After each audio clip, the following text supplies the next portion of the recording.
안녕하세요, 루장입니다. 연방정부의 셧다운 사태가 임박한 가운데 셧다운 발생 시 정부 기능이 마비가 돼 경제에 타격을 주고요. 가계에 피해를 입을 수 있다고 경고를 하였습니다. 이에 옐런 장관은 공화당 하원들이 책임감 있게 행동하지 못하면 미국 가정에 피해를 주고요. 우리가 이룬 발전을 저해할 수 있는 경제적 역풍을 초래할 것이라면서 공포감을 다시 조성을 하였습니다. 이것뿐만이 아니죠. 5가지 경제 충격이 동시에 미국을 강타할 예정인데요. 폭풍 구름이 형성이 되고 있음을 암시를 하였습니다. 최대로 공포감이 조성이 되고 있다는 뜻이겠죠. 이것이 월요일장에서 바로 나타날 것 같은데요. 그러면 증시를 공포감으로 몰고 가는 5가지를 간략하게 살펴보면 첫 번째로 국가 부채는 33조 달러를 넘어섰고요. 정부는 폐쇄될 예정이고 두 번째로는 유가는 배럴당 100달러를 향해서 가고 있습니다. 세 번째로는 UAW, 파업이죠. 자동차 시장을 무너뜨릴 수 있다고 언급을 하면서 상당한 임금 인상 요구를 하였습니다. 일론 머스크마저도 이에 반대하는 시위를 하고 있는 중이죠. 이것은 더 크게 보자면 인플레이션을 가중시킬 뿐만 아니라 연준이 금리를 더 인상하게끔 부추길 수 있다는 것으로 모든 제조업체, 아니죠. 기술주 중심의 기업들에게는 큰 타격으로 다가올 것입니다. 네 번째로는 약 44밀리언 달러에 달하는 학생들의 학자금 대출인데요. 대출자가 조만간 곧 지불을 하게 될 것이라는 것이고, 5번째는 8%에 가까운 모기지 금리로 인해서 주택 동결이 다시 시작될 것으로 위협을 하고 있는 중입니다.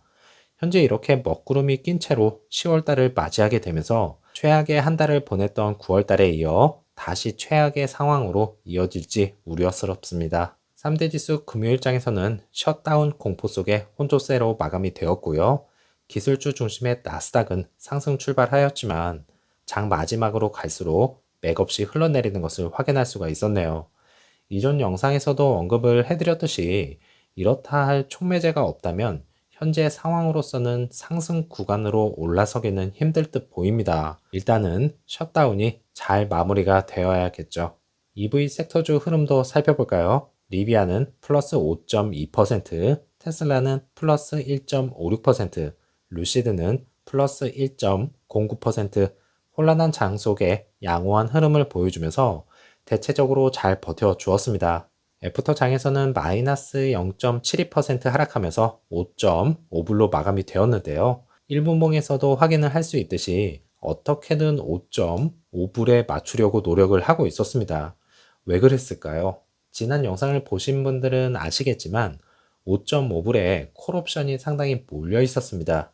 결국엔 어떻게든 이 흐름을 유지하려고 애를 쓰는 모습이 크게 작용을 한 것이었고요. 장 초반 지속적인 5.5불의 대량의 매수, 중간중간 매도도 나오고 다시 매수 등을 반복하면서 5.5불에 맞추는 상황이 연출이 되었었습니다.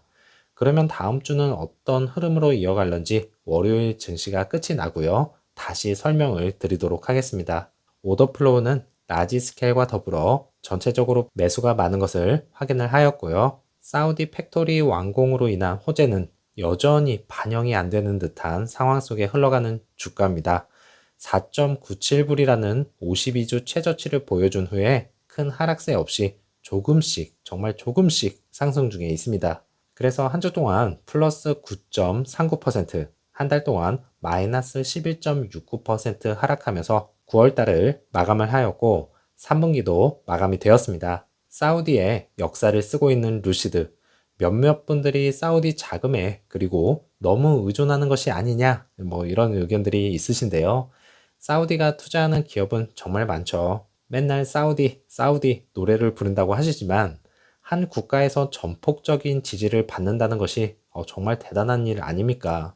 이렇게 나라에서 밀어주는 기업이 몇 개나 되겠습니까? 그리고 앞으로 기대가 되는 생산량, 초기에는 연간 5,000대로 시작을 하겠지만 2025년까지 사우디 공장이 모든 것을 갖춘다면 생산량은 폭발적으로 늘어남과 동시에 애리조나주처럼 수직 통합 시스템이 적용이 될 것입니다. 그리고 나서요, 3년 안에 모든 것을 갖추고 미드 사이즈의 차량을 내놓을 것이라는 피터 롤린슨 CEO의 말에서 루시드의 미래는 점차 청사진으로 바뀌고 있는 것이 아닌가요? 현재 주가는 눈물을 흘리듯이 많은 주주분들이 힘든 시기이지만 차곡차곡 수량을 모아간다면 좋은 결과로 다가와 줄 것이라고 믿고 있고요. 그냥 믿는 것이 아니라 기술력을 믿는 것이죠. 북미에서는 사파이어 양산 시작과 함께 대형 광고판을 이용한 홍보도 시작을 하였습니다. 북미 버전과 사우디 버전에서 다소 차이가 있는 것이 있는데요. 바로 후면부 테일램프에 있던 루시드 로고가 상단에 위치한 것이 눈에 띄네요. 무슨 이유인지는 모르겠지만 이러한 변화를 준 것은 무엇일까요? 별 의미 없겠죠? 또 다른 EV 차량과는 다르게 넓은 트렁크, 적재 공간 상당히 중요합니다. 스트레스 없이 많은 짐을 실을 수 있으니까요. 서비스 품질은 어떨까요? 오너분의 말에 따르면 차량에 이상이 있어서 연락을 했더니 얼마 지나지 않아서 바로 달려와 해결해 주었다는 내용이 있었습니다. 이것이 럭셔리 EV로 한층 더 다가가는 서비스 품질 아니겠습니까? 그래서 성능뿐만 아니라 최상급 모델을 제공하려고 노력을 하고 있는 중입니다. 이것이 깐깐한 독일 시장을 공략하는 방법 중에 하나겠죠. 거기에 더해서 불가리아 수도죠. 소피아에서 루시드 에어 테스트 차량이 유명한 호텔 근처에서 포착이 되었다고 합니다. 사우디 팩토리 완공으로 인해서 유럽권 진출에 박차를 가하는 루시드인데요. 불가리 EV 소유자의 게시물에 따르면 루시드 EV 모델 중 하나를 테스트하기 위해 불가리아를 선택을 하였고 다른 많은 프로토타입과 달리 위장막으로 덮여 있지 않지만 현재 유럽에서는 레인지와 퍼포먼스 버전을 제공을 하고 있다고 하는데요. 그랜드 투어링과 에어 투어링이 딜리버리가 되고 있는 것으로 알고 있습니다. 퓨어 모델도 사우디에서 조립이 가능할 텐데요. 유럽권에서도 퓨어 모델 예약을 받고 있는 만큼 북미에서 생산이 돼서 딜리버리가 되는 것보다는 빠르게 진행이 될 것으로 예상을 하고 있습니다. 북미에서처럼 지체하지 말고요. 선적을 통한 빠른 배송이 이루어지기를 바라겠고 늘어나는 스튜디오와 함께 내년에 출시될 그래비티 SUV 많은 현금이 필요하지만 충분한 현금을 보유하고 있습니다. 생산 목표를 또한 고수를 하고 있는데요. 이것이 이제 8월달 기사 내용이고요. 가장 좋은 시나리오는 사우디 공장 완공 호재에도 미동도 없는 주가는 3분기 어닝콜에서 기존 1만 대에서 생산량 상향 조정과 판매량 증가, 딜리버리 수치 증가 내용 등이 나오면 얼마나 좋을까요? 그러면 확실한 추세 전환이 가능할 텐데요. 좋은 날을 기약을 하자고요. 사우디 언론에서도 테슬라를 비교하면서 루시드를 극찬하고 나섰습니다. 아랍어라서요. 번역이 오역이 대다수 있는 점 양해 말씀드리고요. 같이 한번 보시죠.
즐거운 휴일 보내시고요. 다음 영상에서 찾아뵙겠습니다. 감사합니다.